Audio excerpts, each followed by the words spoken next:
સામે ફરી સવાલ ઉઠ્યા। કોર્પોરેટરે ગંભીર આક્ષેપ લગાવ્યા છે।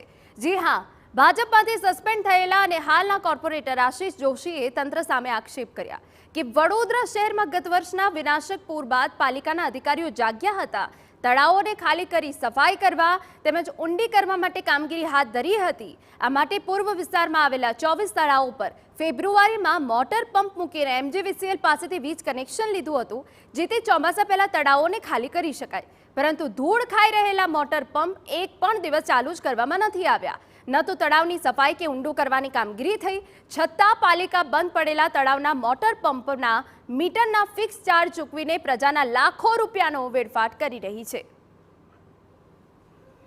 તળાવો ખાલી તો કર્યા નથી, ઊંડા કર્યા નથી અને આટલા બધા રૂપિયાનું આંધણ એ મારા ધ્યાને આવતા મેં માન્ય કમિશનરશ્રીને પત્ર લખ્યો છે કે આ બાબતે વિજિલન્સ તપાસ કરો અને આ રૂપિયા જીઈબીમાં ચૂકવાઈ ગયા છે, છેલ્લા નાણાં કઈ તારીખે ભરાયા એનો રેકોર્ડ પણ મોકલ્યો છે।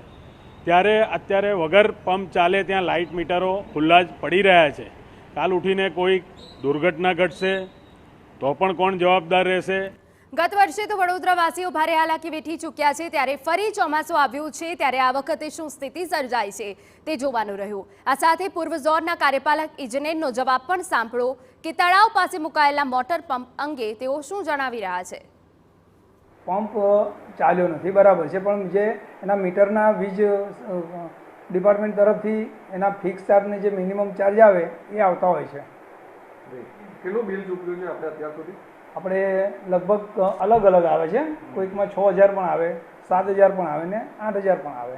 પંપ ચાલ્યા જ નથી તેમ છતાં બિલ? હા, એના જે ફિક્સ ચાર્જ છે એ જ આવે।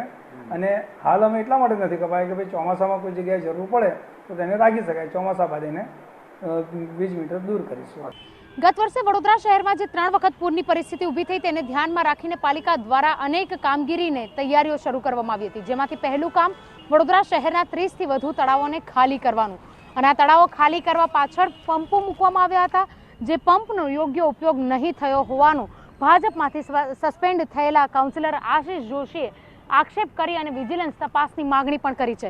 ઉલ્લેખનીય છે કે 30 જેટલા તળાવ ખાલી કરવા માટેની પાલિકા દ્વારા તૈયારીઓ દર્શાવવામાં આવી હતી, અને આ જે તળાવો છે તેમાં હરણી તળાવ, દશામા તળાવ, સાથે સાથે સરસિયા તળાવ, કપુરાઈ તળાવ, જે સિંધુ સાગર છે, દંતેશ્વર છે, વાંસ તળાવ, ગોત્રી, વાછણા અને અટલાદરા તળાવ, આ સહિતના કુલ 30 જેટલા તળાવોને ખાલી કરવા માટેની તજવીજ હાથ ધરવામાં આવી હતી, પરંતુ કામગીરી યોગ્ય નહીં થઈ હોવાના કારણે પાલિકા દ્વારા એમજીવીસીએલને ખાલી બિલ ચૂકવાયું હોવાનું ભાજપમાંથી સસ્પેન્ડ થયેલા આશિષ જોશીએ આક્ષેપ કર્યો છે અને તેની સાથે વિજિલન્સ તપાસની માગણી પણ કરી છે। આપને જે દ્રશ્યો બતાવ્યા તેની અંદર સ્પષ્ટપણે જોઈ શકાય છે કે તળાવો ખાલી કરવામાં નથી આવ્યા।